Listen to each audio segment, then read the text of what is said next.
দ্রুত ভিডিও শুরু হয়। দেখো আসো দেখো আচ্ছা এই খেয়াল করে দিকে আজকে আমাদের যে ম্যাথগুলো আছে সবগুলো ম্যাথ ইম্পর্টেন্ট, ঠিক আছে? যদি কোয়েশ্চেন যদি বেসিক থেকে করে, এদিকে তাকা, এদিকে তাকা, যদি কোয়েশ্চেন যদি বেসিক থেকে করে তাহলে এই রিলেটেড কোয়েশ্চেন পাবা। আর যার ক্ষেত্রে পরাবৃত্তটা ক্লিয়ার থাকে তার ক্ষেত্রে সবই ক্লিয়ার থাকে। কথা কি বুঝে গেছে? সবই ক্লিয়ার থাকে। এদিকে একটু তাকাও। গত ক্লাসে আমরা কি দেখছিলাম বলো তো দেখি। গত ক্লাসে আমরা দেখছিলাম কিরকম, দেখো কোন একটি সরেখা, এদিকে একটু ভালো করে, কোন একটি সরেখা কোন একটি পরাবৃত্তকে স্পর্শ করা সত্য। মনে করো আমরা দেখছিলাম যে যদি এটা যদি একটা পরাবৃত্ত হয়, হ্যাঁ, যদি এটা একটা পরাবৃত্ত হয়, পরাবৃত্তটা হচ্ছে কি y স্কয়ার সমান 4ax হচ্ছে পরাবৃত্ত। আর এটা হচ্ছে কি বলো দেখি একটা সরেখা না, সরেখা। তো এই একটা সরেখা পরাবৃত্তকে স্পর্শ করে, তাহলে এই যে সরেখাটা যদি স্পর্শ করছে, সরেখাটা দেখতে অনেকটা কার মতো লাগে? ঢাল সৃষ্ট সরেখার মতো লাগতেছে না? y mx c এর মতো লাগছে না? লাগতেছে তো। y কার মতো লাগতেছে? mx c এর মতো লাগতেছে। তাহলে y স্কয়ার সমান 4ax পরাবৃত্তকে যদি y সমান mx c যদি স্পর্শ করে, তাহলে আমরা এই জায়গায় একটা কি বিন্দু পাবো বলো দেখি? স্পর্শ বিন্দু পাবো। কি বিন্দু পাবো? স্পর্শ বিন্দু। এই স্পর্শ বিন্দু বের করার সূত্রটা হচ্ছে a divided by m square, 2a divided by m। কি লিখছি বলো? a by m square, 2a by m। এই সূত্রের প্রমাণটা আমরা গত ক্লাসে দেখছি, ঠিক আছে? আর এরপর আরেকটা হচ্ছে একটা সরলরেখা একটা বৃত্তকে স্পর্শ করার মেইন যেটা সেটা হচ্ছে সত্য। স্পর্শ করার মেইন সত্য হচ্ছে কি বলো? c সমান কি হতে হবে বলো? a by m। জাস্ট এই দুটো লাইন তোমাদের মনে রাখতে হবে। কি রাখতে হবে? স্পর্শ করার সত্য হচ্ছে c সমান কত? a by m। আর স্পর্শ বিন্দু সমান সূত্র কত? a by m square, 2a by m। আর সূত্রের প্রমাণটা লাগবে না। দেখো এবার ম্যাথগুলো খেয়াল করো। কি বলছে দেখো, y স্কয়ার সমান 12x পরাবৃত্তের একটি স্পর্শকের সমীকরণ নির্ণয় করো। বলো তোমাকে কি বলছে? পরাবৃত্তের একটি কি সমীকরণ বের করতে বলছে? স্পর্শকের সমীকরণ। ভালো কথা, আমি একটি স্পর্শকের সমীকরণ বের করব। যে স্পর্শকের সমীকরণটা বের করব, সেই স্পর্শকের সমীকরণটা এত রেখার উপর কিভাবে অবস্থিত বলো দেখি? লম্বভাবে অবস্থিত। তাহলে কথাটা একটু দাঁড়াচ্ছে না? স্পর্শকের সমীকরণ আমি খুঁজতেছি, কই কই কই, হ্যাঁ তাকে আমি পাইছি। কোথায় পাইছি? এই রেখার উপর সে কিভাবে অবস্থিত? লম্ব অবস্থিত। তাহলে এই রেখার যে লম্ব রেখার সমীকরণ সেটা হচ্ছে আমাদের কি বলে দেখি? বৃত্তের স্পর্শকের সমীকরণ। ব্যবহার করলাম না? এই দুটো যদি ক্লিয়ার, এই রেখার যে কি রেখার সমীকরণ? লম্ব রেখার সমীকরণ। সেটা হচ্ছে আমাদের কি? বৃত্তের কি সমীকরণ? স্পর্শকের সমীকরণ। তাহলে বলো তো দেখি y সমান, তাহলে আমাদের দেয়া আছে, খেয়াল করো, দেয়া আছে কত? দেয়া আছে x 2y - 1 = 0। তাহলে বলো এই রেখার লম্ব রেখার সমীকরণ কি হবে? এই রেখার লম্ব রেখার সমীকরণ কি হবে বলো দেখি? x আর y দুটো স্থির থাকবে। x এর সব 1 কাছে, y কাছে, y সব 2 আছে, x এর কাছে প্লাস আছে মাইনাস, মাইনাস থাকবে কি প্লাস, এরপরে সবসময় কি হবে? কে হবে। তাহলে এইটা হচ্ছে কি রেখার সমীকরণ? লম্ব রেখার সমীকরণ। আর এটা যদি লম্ব রেখার সমীকরণ হয়, এটাই আমাদের কি সমীকরণ? স্পর্শকের সমীকরণ। কিন্তু আমাদের এটা কি স্পর্শকের সমীকরণ হইছে? পারে। কারণ আমরা জানি কোন একটা সরলরেখার ভিতরে x আর y বাদ কেউ থাকতে পারে না। তাহলে এখান থেকে কার মান বের করতে হবে নাকি? k। তাহলে দেখো তো এই লাইন থেকে এই সমীকরণটাকে আমরা এভাবে লিখতে পারি না? y সমান 2x + k। লেখা তো যায়, যাই তো। এখন এটা যদি আমাদের একটা স্পর্শকের সমীকরণ হয়, কি হয় বলো দেখি? তাহলে আমরা জানি পরাবৃত্তের স্পর্শকের সমীকরণ সবসময় কি রকম হয় বলো? y সমান কি mx + c। তাহলে এখন আমি এই সরলরেখাকে, এক নং সরলরেখাকে যদি আমি y mx + c এর সাথে যদি তুলনা করি, y mx + c এর সাথে যদি আমরা কি করি বলো দেখি? তুলনা করি, তাহলে কি পাই বলো দেখি? m কত বলো দেখি? 2। আর c কত পাই বলো দেখি? k। কথা কি বুঝতে পারছো? কথা কি বলছি? এই রেখাটা কি বলো? পরাবৃত্তের স্পর্শক না? হ্যাঁ, এটা যদি পরাবৃত্তের স্পর্শক হয়, তাহলে আমরা যদি পরাবৃত্তের স্পর্শকের সমীকরণটা সবসময় কি আসবে? y সমান mx + c আসবে। তাহলে y সমান mx + c এর সাথে যদি আমি এই সমীকরণ তুলনা করি, c সমান কত? k, m সমান কত বলো দেখি? 2। কথা কি বুঝে গেছে? এবার দেখো y স্কয়ার সমান 12x বলো দেখি? একটা পরাবৃত্তের সমীকরণ দেয়া আছে নাকি দেয়া নেই? দেয়া আছে। তাহলে আবার y স্কয়ার সমান 12x যে পরাবৃত্তের সমীকরণ দেয়া আছে, এটাকে যদি আমরা তুলনা করি, y স্কয়ার সমান 4a x এর সাথে তুলনা করলে বলো দেখি এখানে a সমান কত বলো দেখি 3। তাহলে আমরা আমাদের হাতে এখন কি কি ডাটা আছে বলো, a সমান 3, m সমান আছে কত 2 আর c সমান আছে কত বলো দেখি। তো আমরা জানি একটা সরলরেখা একটা বৃত্তকে স্পর্শ করার শর্ত, আমরা জানি একটা সরলরেখা একটা বৃত্তকে স্পর্শ করার শর্ত হচ্ছে c a ডিভাইডেড বাই। এবার তুমি বসে দাও c মানে কত k, a মানে কত 3, m মানে 2। তাহলে তোমার কাছে কি k এর মান বেড়েছে নাকি বেড়ে নাই? বেড়েছে। k এর মান যদি তুমি 1 নং সমীকরণে বসে দাও তাহলে y সমান 2x k অর্থাৎ 3/2। এটা হচ্ছে আমাদের কি সমীকরণ বলো দেখি, স্পর্শকের সমীকরণ। কথা কি বুঝতে পারছো? এখন তোমাকে এই কোশ্চেনে কি তোমাকে স্পর্শ বিন্দু বের করতে বলছে? বলে নাই। যদি আমি এই কোশ্চেন থেকে যদি স্পর্শ বিন্দু বের করতে যাই তাহলে বলো দেখি স্পর্শ বিন্দু কত হবে। তো আমরা জানি স্পর্শ বিন্দু বের করার সূত্রটা কি বলো দেখি, স্পর্শ বিন্দু বের করার সূত্র কি বলো দেখি, a/m², 2a/ কত m। জাস্ট তুমি a এর মান আর m এর মানটা বসিয়ে দিলে তোমার কি বের হচ্ছে, স্পর্শক সমীকরণ বের হচ্ছে না। বলো a এর মান কত বলো দেখি 3 আর m এর মান কত বেরিয়েছে বলো দেখি, m এর মান বেরিয়েছে আমাদের 2। তাহলে কত আসবে 3/2 2 into 3 divided by 2। তাহলে কাটাকাটি করলে 3 divided by 4, 3। এটা হচ্ছে আমাদের কি বিন্দু বলো দেখি, স্পর্শ বিন্দু। কথা কি বুঝতে পারছো সবাই? বুঝতে পারছো? বুঝে গেছে? বুঝে গেছে? মানে এটা তো থিওরি প্রবলেম ছিল কতটা আসে। আজকে জাস্ট আমরা ম্যাথ করছি, কিন্তু ম্যাথে তোমার শুধু লাগবে স্পর্শ করার শর্ত আর কি লাগবে, স্পর্শ বিন্দু লাগবে। জাস্ট তুমি c সমান যদি a/m বসাই তাহলে তুমি কার মান বের করে নিচ্ছ, চালাকি করে k এর মান বের করে নিচ্ছ। k এর মান যদি পেয়ে যাও তাহলে তুমি কি পেয়ে যাবে, স্পর্শ বিন্দুটা পেয়ে যাবে। বুঝছো না বলো? পারা যাবে? তুলো দেখি 1 মিনিট সময়, তুলো তাড়াতাড়ি এদিকে লাগা। তাহলে 1 নাম্বার কোশ্চেন সলভ না, 2 নাম্বার কোশ্চেন এবার বলো দেখি। দেখো সবাই দিকে আর ফোকাস করো। দেখো ইজি একটা জিনিস দেখো, y সমান 2x 2 রেখাটি এত পরাবৃত্তকে স্পর্শ করতে সবই তো বলে দিছে। বলো এই রেখাটা যদি এই বৃত্তকে স্পর্শ করে, বলো কোন রেখাটা স্পর্শ করছে আমাদের, বলো কোন রেখাটা স্পর্শ করছে, y সমান কত 2x 2 স্পর্শক না। বলো এটা তো আমাদের স্পর্শক না। তা আমরা জানি আমরা জানি কি জানি বলো দেখি, পরাবৃত্তকে স্পর্শ করার সমীকরণটা কি রকম হয়, y সমান mx প্লাস c। এর সাথে যদি আমরা তুলনা করি, এর সাথে যদি আমরা কি করি তুলনা করি, তাহলে m সমান কত পাচ্ছি বলো 2, c সমান কত বলো দেখি 2। আবার আমাদের পরাবৃত্তের সমীকরণটা কত বলছে, y² সমান কত বলছে 4ax। তাহলে এখানে এর মান তো আমরা জানি না। আর স্পর্শ করার শর্তটা কি বলো দেখি, স্পর্শ করার শর্ত হচ্ছে c কত ছিল আমাদের a/m। তাহলে c এর মান কত, c এর মান হচ্ছে 2, a এর মান তো জানি না, m এর মান 2। তাহলে a সমান কত বলো 4। তাহলে 4 কি বেড়ে গেল না? এবার তোমাকে বলছে যে উপকেন্দ্রিক লম্বের দৈর্ঘ্য কত সেটা বের করতে। বলো উপকেন্দ্রিক লম্বের দৈর্ঘ্য বের করার সূত্র দুটো শিখছি, একটা হচ্ছে 4a আর একটা হচ্ছে 2s। 4a টা কখন ইউজ হবে, যখন আদর্শ হবে। বলো y² সমান 4x, এটা কি আদর্শ না? তাহলে আমাদের এখানে উপকেন্দ্রিক লম্বের দৈর্ঘ্য কত আসবে, জাস্ট কত আসবে 4a। এর মান যদি 4 বসাই দাও 4 4 কত 16। এটা হচ্ছে আমাদের উপকেন্দ্রিক কি দৈর্ঘ্য, লম্বের দৈর্ঘ্য। কারণ বুঝতে অসুবিধা হইছে? হ্যাঁ, এরপরের কোশ্চেনটা খেয়াল করো, তাড়াতাড়ি খেয়াল করো, দেখো বুঝতে ভালো লাগবে। এরপরের কোশ্চেনটা বলছে দেখো যে একটু সময় দেখো, Alex plus My plus n is equal to 0। বলো কোশ্চেনে কি বলছে, Alex plus My plus n is equal to 0 রেখাটি y² সমান 4ax পরাবৃত্তকে স্পর্শ করবে যদি, এই যদি দ্বারা কি বোঝাচ্ছে, কোন একটা শর্ত বা কন্ডিশন বোঝাচ্ছে না? হ্যাঁ, যদি কি হয় ln সমান কত হয় am² হয়। তাহলে কি বলছে, Alex plus My plus n is equal to 0 রেখাটি y² সমান 4ax পরাবৃত্তকে কি করবে, স্পর্শ করবে যদি এই শর্তটা হয়। তাহলে এখন আমাকে কি এই শর্তটা কি করতে হবে, মেনে চলতে হবে, অথবা এই শর্তটা কি করতে হবে, আমাদের প্রমাণ করতে হবে। শর্ত কি প্রমাণ করতে হবে এটা। তো শর্ত যেহেতু বলছে আমরা জানি একটা রেখা একটা বৃত্তকে স্পর্শ করার শর্ত কত বলে দেখি, c কত a/m।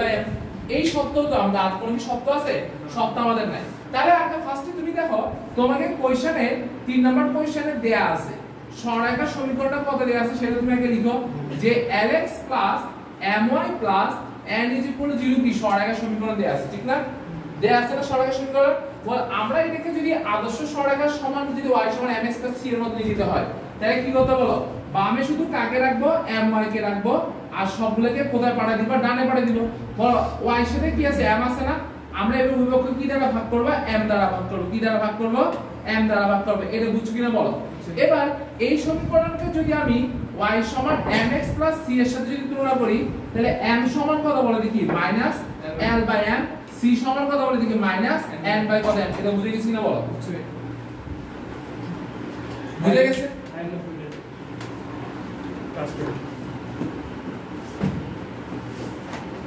আচ্ছা এটা কি বুঝে গেছে? যদি আমি y সমান mx প্লাস c এর সাথে যদি তুলনা করি তাহলে m সমান কত বের হচ্ছে মাইনাস l বাই m, আর c সমান কত বের হচ্ছে মাইনাস n বাই m। আর ওরা তো আমাকে বলেই দিয়েছে যে আমাদের পরাবৃত্ত হচ্ছে কত y সমান কত 4x, তো y সমান 4x পরাবৃত্তের এই তো এই জায়গা রয়ে গেছে না, এদিকে লেখা লাগবে না?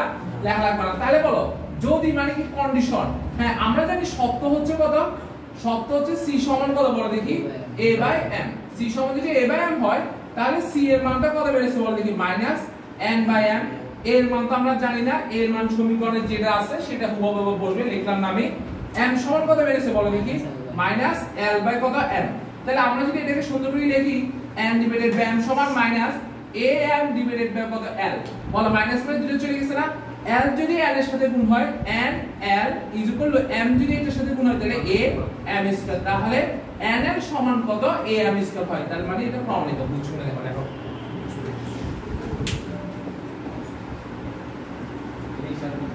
দেখাও ডক্টরস এদিকে দেখাও, লেখা শেষ? দেখো এই ম্যাথটা এই শুনো, এই ম্যাথগুলা হচ্ছে একটু ডিপ্লোম্যাটিক ম্যাথ আর কি, বুঝছো? মানে তোমাকে যদি কোশ্চেন কখনো যদি কোডিং করে তাহলে কোশ্চেন এগুলো ধরা দিবে, ঠিক আছে? যেমন এটা কিন্তু বোর্ডের কোশ্চেন, হ্যাঁ, কিন্তু ফার্স্ট টাইম ম্যাথগুলো আসলে তোমার কোথায় ছিল বুয়েটের ছিল 5-6 সালে, এখন 5-6 সালে আসার পর এগুলো এখন মোটামুটি বোর্ডে আসে। যখন কোশ্চেন কোডিং করবে তখন তোমাকে ধরা দিবে। দেখো কোশ্চেনে কি বলছে দেখো, যে পরাবৃত্তের ভালো করে খেয়াল, উপকেন্দ্র দেয়া আছে 2,5, উপকেন্দ্র দেয়া আছে কত 2,5, ঠিক আছে 2,5 এবং x = 4 রেখাটি যাকে শীর্ষে স্পর্শ করে উহার সমীকরণ নির্ণয় করো। কোশ্চেনে কি বলছে পড়ো দেখি। দেখো কোশ্চেনটা বলছে একটি পরাবৃত্তের উপকেন্দ্র দেয়া আছে 2,5 এবং x = 4 রেখাটি পরাবৃত্তকে কোথায় স্পর্শ করে? শীর্ষে স্পর্শ করে। তাহলে আমাকে উহার সমীকরণ মানে কার সমীকরণ? পরাবৃত্তের সমীকরণ বের করতে হবে। আচ্ছা এখন তার আগে তুমি একটা দেখো 2,5 যে উপকেন্দ্রটা দিছে এটা কি সোজা নাকি একটু সাইডে যাবে, ব্যাকাবে? এটা ব্যাকাতে হবে। তো আমাদের আশা করি দেখো বলছিলাম তোমাদের যে একটা ডেমো চিত্র আঁকাটা সবচেয়ে দরকার, ঠিক আছে? মনে করো আমি একটা ফার্স্টে ডেমো চিত্র নিলাম, বলো দেখি এই পরাবৃত্তের উপকেন্দ্র কত বলছে দেখি, কেউ লিখবে না? উপকেন্দ্র 2,5, এটা কি বুঝছো সবাই? বুঝছো তো? 2,5 লেখার তো দরকার নেই, কোশ্চেন লিখার কোনো দরকার নাই। একটি পরাবৃত্তের উপকেন্দ্র কত দেয়া আছে 2,5, তাহলে উপকেন্দ্র মানে কার মান? s এর মান দেয়া আছে। x = 4 রেখাটি যাকে কোথায় স্পর্শ করে বলো দেখি? শীর্ষে স্পর্শ করে না? x = 4 রেখাটি কোথায় স্পর্শ করে বলো দেখি? শীর্ষে স্পর্শ করে। তার মানে এই শীর্ষে একটা রেখা আছে, শীর্ষে একটা রেখা আছে, শীর্ষে একটা কি আছে বলো দেখি? রেখা আছে। এই শীর্ষের যে রেখাটা স্পর্শ করছে এই রেখার সমীকরণ হচ্ছে x - 4 = 0। বুঝতে পারছি না বলো দেখি? কথাটা কি বুঝতে পারছো? শীর্ষে একটা রেখা আছে, যে রেখাটা স্পর্শ করছে শীর্ষ বিন্দুতে, সেই স্পর্শকের সমীকরণ হচ্ছে x - 4 = 0। কার কোন অংশ দিয়েছে? হ্যাঁ, এখন তোমাকে বলছে যে পরাবৃত্তের সমীকরণ বের করতে। তাহলে আমরা সবাই জানি যে পরাবৃত্তের সমীকরণ বের করতে গেলে আমাদের কি লাগবে বলো? SP সমান কি লাগবে বলো দেখি? PM লাগবে। যেখানে এই P টা হচ্ছে কি বিন্দু বলো দেখি? P টা হচ্ছে বৃত্তের উপরস্থ বিন্দু, যার স্থানাঙ্ক সব সময় কি থাকবে? x, y থাকবে। কিন্তু বলো দেখি M টাকে নিয়ামক রেখা না? এই নিয়ামক রেখার সমীকরণ কি তোমাকে দিশা রেখে দেয় না বলো দেখি? দেন এবার তোমাকে কি বের করতে হবে? নিয়ামক রেখার সমীকরণ বের করতে হবে। তাহলে বলা যাবে এই নিয়ামক রেখার সমীকরণটি কি রকম হবে? দেখো তো এই নিয়ামক রেখাটা, দেখো তো এই নিয়ামক রেখাটা কি এই রেখার সাথে কি সমান্তরালে অবস্থিত? অবস্থিত তো। তাহলে আমি এখন বলতে দেখি বলতে পারি না x - 4 = 0 রেখার সমান্তরাল রেখার সমীকরণ। ভালো করে খেয়াল করো, x - 4 = 0 রেখার সমান্তরাল রেখার সমীকরণ। তাহলে এই রেখার সমীকরণ, সমান্তরাল রেখার সমীকরণ কি আসবে? জাস্ট x প্লাস জাস্ট -4 এর জায়গায় কি বসবে? k বসবে। তাহলে এইটাই তো আমাদের সমান্তরাল রেখার সমীকরণ। তাহলে এটা যদি আমাদের সমান্তরাল রেখার সমীকরণ হয়, আমাদেরকে এই সমান্তরাল রেখার সমীকরণ কি হয়েছে নাকি হয় নাই? হয় নাই, কারণ কার মানা জানা, কে মানা জানা। তাহলে কে এর মান বের করতে হবে। এখন দেখো আমার পক্ষে কি এই z বিন্দু স্থানাঙ্ক কি বের করা সম্ভব? সম্ভব না। যদি আমি z এর স্থানাঙ্ক বের করতে পারতাম, z দ্বারা যদি এটাকে পাঠিয়ে দিতাম, তাহলে কার মান বের হতো? কে বের হতো? কারণ z এর মান বের করতে গেলে তো আমার কার মান লাগবে বলো দেখি? এই শীর্ষবিন্দু a এর মান লাগবে। কিন্তু a এর মান কি আমার জানা আছে নাকি জানা নাই? a এর মান আমাদের জানা নেই। তাহলে আমরা কিভাবে বের করব? ভালো করে খেয়াল করো। বলো দেখি এই যে স্পর্শগামী স্পর্শকের সমীকরণ, স্পর্শবিন্দুগামী এবং এই যে নিয়মরেখার সমীকরণ, বলো দেখি দুইটা রেখার মধ্যবর্তী দূরত্ব কত? থিওরি আমরা প্রমাণ করছিলাম না? বলো এইখান থেকে এটার দূরত্ব a, আবার এখান থেকে এটার দূরত্ব বলো দেখি a। ব্যাপারটা ক্লিয়ার? তাহলে দুইটা সমান্তরাল রেখার মধ্যবর্তী দূরত্ব a, আবার এই রেখা থেকে এই রেখার দূরত্ব কত বলো দেখি a। তাহলে আমি a সমান কি a বলতে পারি নাকি পারি না? পারি। তাহলে বলো দেখি দুটি সমান্তরাল রেখার মধ্যবর্তী দূরত্ব বের করার সূত্র কি ছিল? আমাদের সরলরেখা ছিল না? যেমন এখানে যদি একটা সরলরেখা থাকে ax + by + c1 = 0, আর এখানে যদি আরেকটা সরলরেখা থাকে ax + by + c2 = 0। এই যে দুইটা সমান্তরাল রেখার মধ্যবর্তী দূরত্ব, সমান্তরাল রেখা চিহ্ন কিভাবে? এই যে জিনিস ax + by R ax + by দুটো কি থাকবে? সেম থাকবে। তো দুইটা সমান্তরাল রেখার মধ্যবর্তী দূরত্ব বের করার সূত্র ছিল c1 - c2 / কি ছিল বলো? a² + b² ছিল। কিন্তু ভাই আমরা এই জায়গায় একটা কি সাইন দিতাম? মডুলাস সাইন দিতাম না? দিতাম নাকি দিতাম না? দিতাম। কেন? দূরত্বের মান কখনো কি হয় না? ঋণাত্মক হয় না। আচ্ছা, তাহলে এখন আমরা দুইটা সমান্তরাল রেখার মধ্যবর্তী দূরত্ব যদি বলি, বলো দেখি কি আসবে? x + k বলো এবং x - 4 = 0, দুইটা সমান্তরাল রেখার মধ্যবর্তী দূরত্ব কত হবে বলো দেখি? মধ্যবর্তী দূরত্ব কত বলো? c1 - c2 না? k - 4, এটা বুঝতে পারছো? ডিভাইডেড বাই x এর সব 1 হোল স্কয়ার। আর এখানে কি y আছে নাকি y নাই? y নেই। কথা কি বুঝতে পারছো? এবার তোমরা বলো এই দুইটা সমান্তরাল রেখার মধ্যবর্তী দূরত্ব কত বলো দেখি? a না? a বলা যে কথা, s এ বলাটা কি কথা? সেম কথা না? যে শীর্ষবিন্দু থেকে উপকেন্দ্রের মধ্যবর্তী দূরত্বের মান কত বলো দেখি? a না?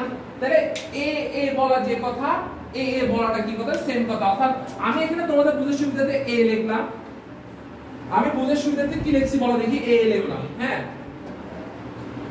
বুঝার সুবিধাতে আমি কি লিখছি বলো? a লিখছি। বলো দেখি a বলা যে কথা, s a বলা কি সেম কথা নাকি? সেম কথা না? সেম কথা। এই যে a বলা যেটা, s a বলা কি হলো? সেম কথা না? বলো s a মানে কি বুঝাচ্ছে? বলো s a মানে কি বুঝাচ্ছে? s a মানে তো বুঝাচ্ছে, মানে এটাকে s মানে কত স্থানাঙ্ক 2,5 না? s a মানে তো বুঝছি, এটাকে এভাবে বলা যায় না? উপকেন্দ্র থেকে স্পর্শকের মধ্যবর্তী দূরত্ব বলা যায়। কি বলা যায়? উপকেন্দ্র থেকে এই স্পর্শকের মধ্যবর্তী কি দূরত্ব? দূরত্ব নাকি লম্ব দূরত্ব? হ্যাঁ, তাহলে আমরা সুবিধাতে লিখে রাখলাম যে এটাকে আমরা কি বলতে পারি? উপকেন্দ্র থেকে স্পর্শকের কি লম্ব দূরত্ব। উপকেন্দ্র থেকে স্পর্শকের কি দূরত্ব? লম্ব দূরত্ব। তো আমরা তো জানি যে একটা স্থানাঙ্ক থেকে একটা সরলরেখার লম্ব দূরত্ব বের করার সূত্র কি? একটা স্থানাঙ্ক থেকে একটা সরলরেখার লম্ব দূরত্ব বের করার সূত্র কি? বলো 2 দিয়ে বসবে কার জায়গায়? x এর জায়গায়। 5 দিয়ে বসবে কার জায়গায়? y এর জায়গায়। এখানে কি আমাদের তোমার আছে y আছে নাকি y নাই? y তো নাই। তাহলে 2 দিয়ে বসবে কার জায়গায়? x এর জায়গায়। তাহলে এখানে কি বলবে? -4 ডিভাইডেড বাই √, তারপর কি হবে বলো দেখি? x এর সহগ কত বলো দেখি? 1 স্কয়ার, y এর সহগ কত? 0 স্কয়ার। বুঝতে পারছো কিনা বলো দেখি? এই যে s a এই স্থানাঙ্ক থেকে এই রেখার মধ্যবর্তী লম্ব দূরত্ব বলো 2 দিয়ে বসে কার জায়গায়? 2 দিয়ে বসবে কার জায়গায়? x এর জায়গায়। 5 দিয়ে বসবে এখানে y আছে নাই? তাহলে -4 এর জায়গায় বসবে ডিভাইডেড বাই কত? x এর সহগ হোল স্কয়ার আর y এর সহগ হোল স্কয়ার। তাহলে কোনো অসুবিধা আছে? তাহলে এটা, তাহলে আর এখানে কত আসছে বলো? k + 4 ডিভাইডেড বাই কত? √, কত? 1 স্কয়ার + 0 স্কয়ার। এবং এই ডেটা দুটো কি চলে গেছে না? দুটো যদি চলে যায়, আমাদের চলে যায়, তাহলে এখান থেকে k + 4 = কত আসছে বলো? -2, বা k = কত আসছে বলো দেখি? -6। বলো k এর মান পাইছি নাকি পাই নাই? k এর মান পাইলাম না? k এর মান যদি এবার আমি 1 নম্বরে বসে দিই, তাহলে 1 নম্বর সমীকরণ সহজ দেয় x - 6 = 0। ইহাই আমাদের কি সমীকরণ বলো দেখি? ইহা আমাদের কি সমীকরণ বলা দেখি নিয়ামক রেখার সমীকরণ বের হয়ে গেল কা নিয়ামক রেখার সমীকরণ বেরিয়েছে না তাহলে এবার পরাবৃত্তের সমীকরণ তাহলে কি আসবে SP সমান কি বলা দেখি PR তাহলে SP মানে কত হবে বলা দেখি S আর P এর মধ্যবর্তী দূরত্ব PR মানে কি এই স্থানাঙ্ক থেকে রেখার উপর কি দূরত্ব লম্ব দূরত্ব তাহলে SP বের করার সূত্র কি বলা দেখি SP তো তুমি জানো নরমালি কত SP সমান কি আসবে x কত আসবে x 2 whole square plus y কত হবে 5 স্কয়ার ঠিক আছে বলো PM সমান কি হবে বলো x যে বলবে কার জায়গায় এই x এর জায়গায় y যে বলবে এখানে y জায়গা আছে নাই তাহলে x 6 এর জায়গায় বসবে ডিভাইডেড বাই √, x এর সব হোল স্কয়ার y সব হোল স্কয়ার এখান থেকে যা থাকবে সেটা হচ্ছে আমাদের কি রেখার সমীকরণ সেটা হচ্ছে কি আমাদের পরাবৃত্তের সমীকরণ বুঝছি কিনা দেখো দেখি আচ্ছা আবার পুরোটা বলছি একটু ভালো করে খেয়াল করো আবার সবাই একটু ভালো করে খেয়াল করো দেখি হ্যাঁ বুঝেছি আবার বুঝেছি এদিকে তাকাও এটা পুরোটা একটু খেয়াল করো এটা এবারে একটু কোশ্চেন যখন কঠিন আসে তখন এরকম কোশ্চেন ধরে দেয় বুঝছো দেখো কোশ্চেন একটু খেয়াল করো বলছি কি দেখো আমি আবার বুঝাচ্ছি বলছি কি দেখো যে পরাবৃত্তের উপকেন্দ্র দেয়া আছে বলো কি দেয়া আছে উপকেন্দ্র আমি এটা আবার চিত্রটা মুছি সমস্যা নেই সমস্যা আমি বুঝতেছি সমস্যা খেয়াল করো বলো দেখি একটা এইদিকে দেখো একটা পরাবৃত্তের কি দেয়া আছে তোমাকে উপকেন্দ্র দেয়া আছে আর বলো এই শীর্ষে স্পর্শকামী কি রেখা দেয়া আছে একটা সমীকরণ দেয়া আছে না এখন আমাকে পরাবৃত্তের সমীকরণ বের করতে হবে তো পরাবৃত্তের সমীকরণ বের করার সূত্র কি এখানে p তো আমরা সব সময় জানি x, y হয় তাহলে SP সমান কি আসে PR m মানে কি বলো দেখি নিয়ামক রেখা না এখন তোমাকে মেইন কি করতে হবে এই রেখার সমীকরণটা বের করতে হবে এবার বলো এই রেখা আর এই রেখা কি বলো সমান্তরাল তাহলে একটা রেখার x 4 0 এই রেখার সমান্তরাল রেখার সমীকরণ বের করার সূত্র কি বলো x k 0 তাহলে এটাই তো আমাদের কি নিয়ামক রেখার সমীকরণ কিন্তু এর নিয়ামক রেখার সমীকরণ হয় না কারণ কার মান লাগবে k এর মান বলো এই দুইটা রেখার মধ্যবর্তী দূরত্বের মান কত বলো দেখি a রেখে না a এটা যেরকম a এটাও সেরকম কি বলো দেখি a তাহলে দুইটা সমান্তরাল রেখার মধ্যবর্তী দূরত্ব বের করার সূত্র কি বলো c1 c2 √, কত a² কত b²। ওকে তাহলে আমি দুইটা সমান্তরাল রেখার মধ্যবর্তী দূরত্ব বের করলাম এটা সমান কি বলে a বলা যে কথা a বলা কি কথা সেম কথা একে কি বলা যায় শীর্ষবিন্দু একে কি বলা যায় উপকেন্দ্র থেকে কি বলা যায় কি বলা হয় স্পর্শকের মধ্যবর্তী লম্ব দূরত্ব তাহলে আমাদের উপকেন্দ্রের স্থানাঙ্ক দেয়া আছে কত 2,5 তাহলে লম্ব দূরত্ব বের করব কি 2 যে বলবে কার জায়গায় x এর জায়গায় 5 যে বলবে y এর জায়গায় আছে নাই -4 এর জায়গায় বসছে আর ডিভাইডেড বাই √, কত x² y²। তবে এখানে একটা জিনিস সবসময় মনে রাখবা এখানে যে জিনিসটা মনে রাখবা সেটা হচ্ছে এখানে আমি মডুলাস সাইন ইউজ করি না কেন ইউজ করি না সচরাচর দূরত্ব বললে তো আমরা মডুলাস সাইন ইউজ করি হ্যাঁ আর আমার এখানে কি মেইনটাকে কি মডুলাস দূরত্ব বের করা নাকি k এর মান বের করা k এর মান প্লাস হতে পারে মাইনাস হতে পারে না তার জন্য আমার এখানে দেখো কোন জায়গায় আমি মডুলাস দিই না কারণ মডুলাস যদি দিয়ে দিতাম তাহলে আমার তো অসুবিধা হয়ে যেত আমাদের একটা প্লাস মাইনাসের প্রবলেম হয়ে যেত তার জন্য আমরা যখন দূরত্ব বলি তাহলে আমরা তখন কি বলি বলো দেখি মাইনাস থেকে প্লাস আকারে লিখি না আমাদের এখানে k এর মান বের করা টার্গেট ঠিক আছে না তাহলে এবার দূরত্ব লেখা হবে এখানে কারণ বেরিয়েছে বলো k এর মান এখানে বসে দিলে কি বেরিয়ে গেল আমাদের নিয়ামক রেখার সমীকরণ এরপর SP সমান কি PM দিয়ে আমরা কি বেরিয়েছে পরাবৃত্তের সমীকরণ বুঝে গেছে কিনা দেখো বুঝে গেছে এটাতে বন্ধ করে দিন কলমগুলা কলম আনতে হবে এটা তুলছো সবাই অবশ্যই এটা তুলছো না তাহলে এটা তুললে নিচে বুঝছো দেখ এটা যদি বুঝি না করস তাহলে এরপরের যে বইয়ের 5 6 যে ম্যাথ আছে এটা হোমওয়ার্ক থাকবে সেম ম্যাথ ছুরি না ভাই কোনটা এরপর একটা লিখেছি এটা বুঝিয়ে দিলাম আচ্ছা এখন একটা সূত্র লিখো আই সামনে আসি আই সামনে আচ্ছা এই সাইডে একটু তাকাও লেখো সবাই লেখো সবাই একটু সূত্রটা লেখো এদিকে খেয়াল করো আর কথা হবে না দেখো সবাই দিকে তাকাও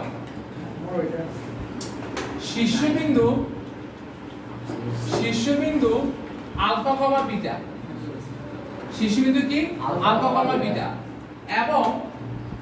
এবং উপকেন্দ্রিক লম্বের দৈর্ঘ্য 4 উপকেন্দ্রিক লম্বের দৈর্ঘ্য কত 4 এবং এবং দেখো এই জায়গায় অনেকগুলো কথা হইতে পারে, যেমন দেখো আমি কি লিখতেছি খেয়াল করো, নিয়ামক রেখা, কি রেখা? এবং নিয়ামক রেখা, নিয়ামক রেখা সেটা হচ্ছে, নিয়ামক রেখা হচ্ছে x অক্ষের উপর লম্ব। এবার একটু ভালো করে খেয়াল করো, x অক্ষের উপর লম্ব, x অক্ষের উপর লম্ব হলে দেখো ব্যাপারটা খেয়াল করো, চিত্রটা একটু ভালো করে খেয়াল করো।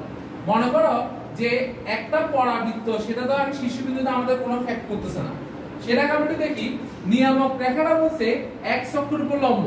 তাহলে নিয়ামক রেখা যদি x অক্ষের উপর যদি লম্ব হয়, তাহলে নিয়ামক রেখা যদি এরকম হয়, তাহলে পরাবৃত্তটা কি হবে? এই দিক বরাবর হবে না? হ্যাঁ, নিয়ামক রেখা x অক্ষের উপর লম্ব হলে তাহলে পরাবৃত্তটা কি হবে? এরকম তো হবে।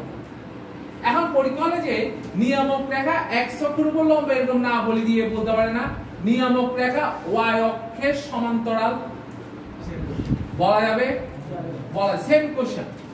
এখন এইভাবেও কোশ্চেন দিতে পারে, আবার বলতে পারে যে অক্ষরেখাটি x অক্ষের সমান্তরাল, অক্ষরেখা কোন অক্ষের সমান্তরাল? x অক্ষের সমান্তরাল। তাহলে এই পরাবৃত্তের অক্ষরেখাটা দেখাতো x অক্ষের সমান্তরাল কিনা, দেখাতো সমান্তরাল না? x অক্ষের সমান্তরাল। তো তাহলে এই তিনটা জিনিস যে সূত্রগুলো আছে তোমার এটা হইছে, হ্যাঁ, এই তিনটা জিনিস যে সূত্রগুলো হইছে, এই তিনটা শর্ত যদি মেনে চলে তাহলে সবগুলো কি চিত্র হবে? এরকম চিত্র হবে। কথাটা কি বুঝে গেছে? তাহলে তোমাকে অবশ্যই মাথায় রাখতে হবে যে এইরকম যদি শর্ত দেওয়া থাকে, একটা ডেমো একটা রেখা টানি, তারপর তুমি বুঝে নিলা। তাহলে এরকম যদি হয়ে থাকে, আমরা জানি পরাবৃত্তের সমীকরণটা হয় কি রকম? y - β whole square is equal to 4a into x - alpha. এরকম পরাবৃত্তের সমীকরণটা কি হবে? y - β whole square is equal to 4 into x - alpha. এখন আমাকে একটা জিনিস বুঝে বলো, সবার আগে বুঝে বলো, শীর্ষবিন্দু আলফা কমা বিটা হলে সমীকরণে কেন সেটা মাইনাস আলফা মাইনাস বিটা হয় সেটা বুঝে বলো। এর জন্য তোমাকে ম্যাথ করতে হবে। বলো শীর্ষবিন্দু আলফা কমা বিটা, কিন্তু সমীকরণে সেটা মাইনাস আলফা মাইনাস বিটা কেন? না এরকম না, ব্যাপারটা এরকম দেখো, एग्जांपल হচ্ছে এরকম দেখো, তুমি যে এতটা যাও ম্যাথ করছো না, বলো y - 2 হোল স্কয়ার সমান 4a ইনটু x - 2 যদি এরকম যদি আমাদের সমীকরণ থাকে, আমরা y স্কয়ার সমান যখন 4ax ধরি, বড় হাতের y সমান কি লিখি? y - 2, বড় হাতের x সমান কি লিখি? x - 2 লিখি না?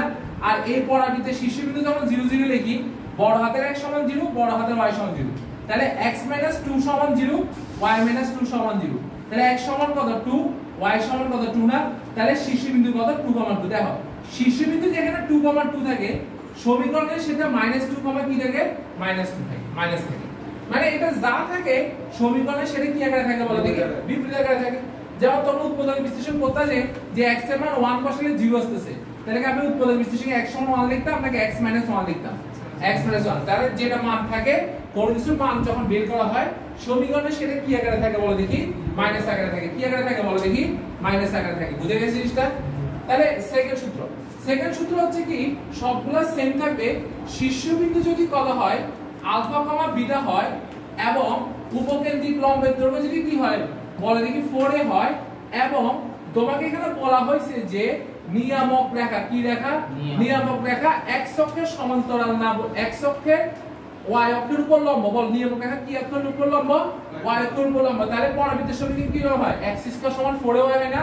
তাহলে এখানে কি আসবে? x - alpha whole square is equal to 4a into কত আসবে? y - কত হবে? বিটা। আপনারা কি বুঝে গেছে? বুঝে গেছে? সহজ কথা হচ্ছে x থেকে বিয়োগ যাবে ভুজ, আর y থেকে বিয়োগ যাবে কি বলো দেখি? কোটি। আর আরেকটা জিনিস সবসময় মনে রাখবা, এই যে উপকেন্দ্রিক লম্বের দৈর্ঘ্য যে 4a বলছি, এই পুরো 4a হচ্ছে আসলে এই 4 এর মান। তাহলে এই 4a হচ্ছে কি বলো দেখি? ডাইরেক্ট উপকেন্দ্রিক লম্বের দৈর্ঘ্য। কথা কি বুঝে গেছে? যেমন আমি একটা ম্যাথ লিখি, তুমি দেখো একবারে ম্যাথটা যদি করো তোমার একবারে পুরো কাবজাব শেষ। কোশ্চেন হচ্ছে কি দেখো, কোশ্চেনটা হচ্ছে দেখো, একটি পরাবৃত্তের সমীকরণ নির্ণয় করো। আমি জাস্ট সংক্ষেপে লিখতেছি, একটি পরাবৃত্তের কি নির্ণয় করো? সমীকরণ নির্ণয় করো। একটি পরাবৃত্তের সমীকরণ নির্ণয় করো যার শীর্ষ 4, -3, যার শীর্ষ কত? 4, -3, এবং নিয়ামক রেখা x অক্ষের সমান্তরাল এবং যা 4, -4, -7 বিন্দুগামী। দেখো কত বড় ম্যাথ, কিন্তু ম্যাথটা অনেক সহজ। ফার্স্টে তুমি এটি কিন্তু ভালো করে খেয়াল করো। বলতে একটি পরাবৃত্তের সমীকরণ নির্ণয় করো। ভালো কথা, সমীকরণ নির্ণয় করলাম। শীর্ষবিন্দু কি আমাকে দেয়া আছে না? তাহলে এই শীর্ষবিন্দুর সমান কি বলে? আলফা কমা কত? বিটা। সহজে মনে রাখবা, x থেকে বিয়োগ হবে আলফা, y থেকে বিয়োগ হবে কত বলে? বিটা। সেটা বাম হোক ডান হোক। এবার বলে দেখি নিয়ামক রেখাটা বলতে x অক্ষের সমান্তরাল। আচ্ছা নিয়ামক রেখাটা আঁকো। x অক্ষের সমান্তরাল হলে কি এরকম হবে না? হ্যাঁ, আর এরকম যদি হয়ে থাকে তাহলে বৃত্ত হয় কি হবে? নিচে হবে, না হয় কি উপরে হবে। তাহলে সেই ক্ষেত্রে সমীকরণ কি হবে? এটাই তো হবে না? এটাই তো হবে। হ্যাঁ, উপর নিচে সেটা দরকার নাই, মানে আন্দাজটা করা যাচ্ছে সেটা কোনটা হবে। বাট সমীকরণ যে x আলফা এটাতে হবে সেটা তো বুঝছি, ঠিক আছে না? তাহলে নিয়ামক রেখা x অক্ষের সমান্তরাল দেখি আমি বুঝি সমীকরণটা x আলফা স্কয়ার যেগুলো 4 * i - বিটা হবে, যেটা বুঝছি। বুঝার সাথে সাথে তাহলে আমি সাথে লিখে ফেলা বলছি কি ধরি পরাবৃত্তের সমীকরণটি হচ্ছে ধরি পরাবৃত্তের সমীকরণটি হচ্ছে কত বলো দেখি? x alpha. আলফা না? আলফা তো সেটা তো বুঝছি, কিন্তু তার আগে আমাকে বলো আমাদের কি শীর্ষবিন্দুর মান দেয়া আছে নাকি দেয়া নেই? কত দেয়া আছে বলো? আলফা কমা কি বিটা দেয়া আছে না? তাহলে বলো x থেকে কে বিয়োগ যাবে বলো? 4, আর y থেকে কত বিয়োগ যাবে বলো দেখি? -3। তাহলে -7 প্লাস। কিন্তু বলো উপকেন্দ্রিক লম্বের দৈর্ঘ্য কি আমাদের দিছে নাকি দেয় না? দেয় না। তাহলে আমরা এখানে 4a মানে এই 4a থেকে 4 এক জায়গা থেকে যাবে নাকি যাবে না? যাবে। তাহলে এখন কার মান বের করতে হবে? এর মান। আগে বলো দেখি শীর্ষবিন্দু দেয়া আছে আর নিয়মক রেখা x অক্ষের সমান্তরাল দেয়া আছে। দুটো দিয়ে আমাদের পরাবৃত্তের সমীকরণ কি হবে? x alpha whole square y beta হবে। কিন্তু আমাদের এখানে কি আলফা আর বিটার মান দেয়া আছে নাকি দেয়া না? দেয়া আছে না? তাহলে just x alpha whole square 4 * y beta বসে দিছি। তো বুঝছি কিনা বুঝছি না? এরপরে বলছে এবং সেটা কত বিন্দুগামী বলো দেখি? মাইনাস। তাহলে আমি এখন লিখব কি 1 নং সমীকরণটি -4, -7 বিন্দুগামী। বলে এখানে x এর জায়গায় কত বসাবো? -4, y এর জায়গায় বসাবো কত? -7। কার মান বের হবে? এর মান আবার একে বসে দিলে কি সমীকরণ? পরাবৃত্তের সমীকরণ। কথা কি বুঝতে পারছো? কথা কি ক্লিয়ার? তোমাদের পরাবৃত্তের সূত্র প্রায় শেষ, ঠিক আছে? বুঝছি না বলে হবে। হ্যাঁ, উপরে নিয়ামক রেখা x অক্ষের লম্ব হলে লিখছো না? নিয়ামক রেখা x অক্ষের উপর লম্ব। হ্যাঁ, 3 নম্বরে অক্ষরেখা অক্ষরেখা x অক্ষের সমান্তরাল।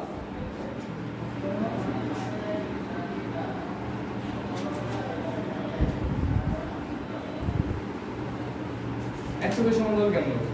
কিন্তু উপরে আবার x অক্ষের সমান্তরাল না, উপরে লিখছি নিয়ামক রেখা, উপরেটা এরপর হচ্ছে অক্ষরেখা।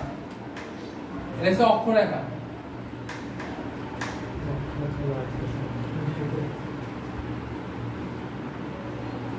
আর এটা কত? 64 না? 4 এ ইনটু এটা কত হবে? মাইনাস কত? -4। তাহলে 4 4 কত? 16।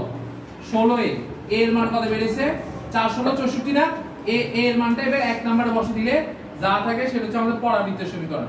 x - 4 হোল স্কয়ার 4 * -4 * y + 3 হচ্ছে আমাদের পরাবৃত্তের সমীকরণ। বুঝছো না বলো? বুঝছি।